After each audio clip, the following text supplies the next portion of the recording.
అపవాది ఈ రోజున అనేకులను అల్పకాల పాప భోగముతో ఆకర్షిస్తున్నాడు. బైబిల్ చెప్తుంది, వేశ్య నోరు లోతైన గొయ్యి, పరస్త్రీ ఇరుకైన గుంట. ఇరుకైన గుంటలో పడ్డాడు, బయటికి రాగలడా? ఆడిన తర్వాత లేపుతాడు దేవుడని. పడతాడు నేను ఆ పాపంలో, ఈ పాపంలో, ఆ రొచ్చులో, ఈ పెంటలో, ఈ పెడాకుల్లో అంటారు ఏంటండి?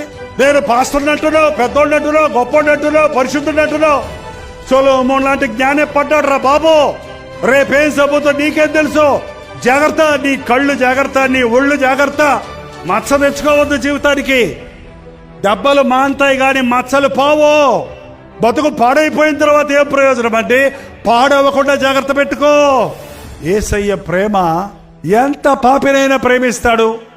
ఏ స్థితిలో ఉన్న వ్యక్తినైనా ఆయన చేరదీయటానికి ఆశ కలిగిన దేవుడు.